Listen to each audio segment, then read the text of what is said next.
What made this story truly explosive wasn't just the number attached to it, it was the symbolism. A rumored $10 million opportunity outside the WNBA, surfacing during an off-season marked by injuries, controversy, and fading momentum, instantly became more than a headline. It became a statement. Fans began reading Caitlin Clark's possible acceptance as a reflection of something deeper, something that had been quietly building all season. They saw a player who carried the league both financially and culturally, choosing an environment where she would be valued, respected, and protected. At the same time, the WNBA found itself under fire for failing to shield its biggest star when she needed it most. That $10 million figure wasn't just a paycheck. It symbolized independence from a system many believed had pushed her too hard, too fast, without offering the support she deserved in return. Inside league circles, the reaction was tense. The WNBA was already facing criticism over officiating, scheduling, and player workload. Clark's injury exposed just how fragile the league's momentum had become. Her absence triggered an immediate and measurable drop in ratings, ticket sales, and national engagement. Sponsors who had recently poured money into the league suddenly lost visibility. Media coverage cooled. Fans who tuned in specifically to watch Clark began drifting elsewhere. When rumors emerged that she might take part in a major event outside the WNBA, backed by a massive prize pool, it sparked real concern. Critics warned that if one player's presence could dictate the success of an entire season, then the league structure itself needed serious reevaluation. Supporters, however, saw it very differently. To them, Caitlin wasn't turning her back on the WNBA. She was recognizing her value. They applauded her for making a smart business decision in a market that had repeatedly proven how indispensable she was. After a rookie season defined by relentless physical play, inconsistent officiating, and constant wear on her body, the idea of her competing in a controlled, low-risk environment felt refreshing. Fans pointed to how relaxed and joyful she appeared during previous golf appearances, contrasting sharply with the visibly worn-down version of her late in the season. That contrast fueled the belief that this opportunity could help her reset, restore her energy, and reconnect with the joy that made her such a phenomenon in the first place. The conversation deepened with the growing sense that Caitlin Clark might be redefining the off-season blueprint for WNBA stars altogether. For years, players traveled overseas to supplement their income, often logging heavy minutes in physically demanding leagues.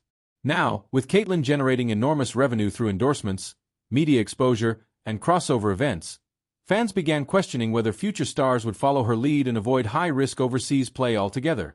The $10 million rumor became a symbol of a new era, one where women's basketball players could earn elite money without sacrificing their bodies. For some, that represented progress. For others, it hinted at a shift away from traditional professional pathways. Within the league, opinions were divided. Some players reportedly expressed frustration, worrying that just as the WNBA was gaining traction, the focus was shifting toward individual branding and external opportunities.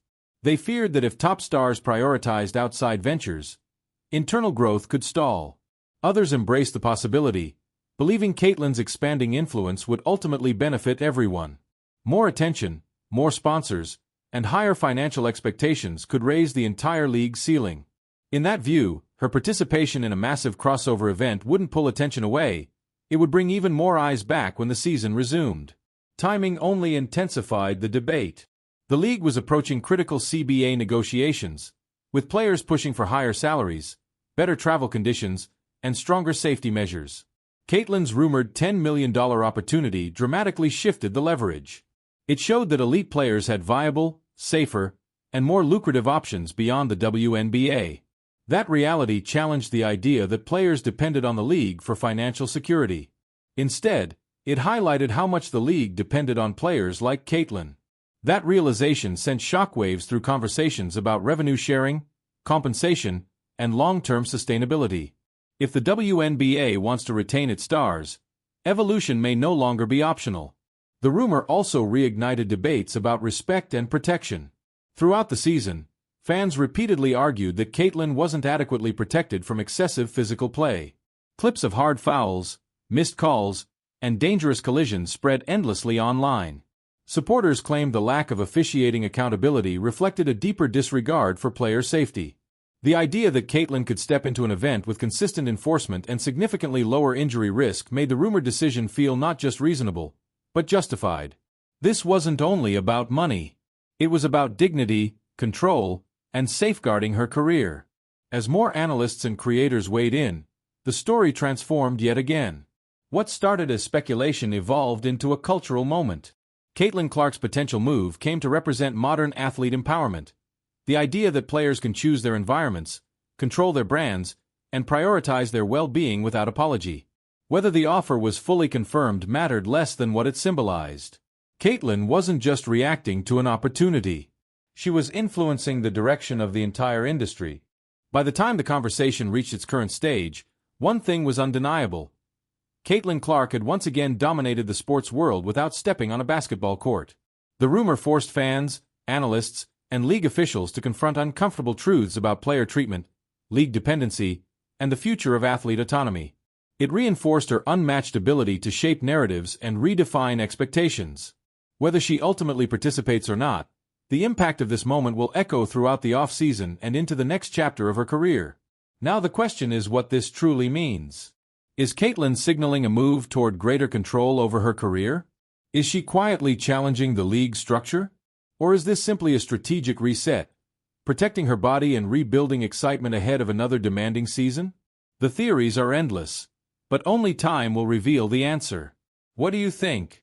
Is Caitlin Clark making a smart strategic move by exploring opportunities outside the WNBA? Will this pressure the league into meaningful change, or create tension that shapes her future? Drop your thoughts in the comments, because this conversation is helping define the future of women's sports.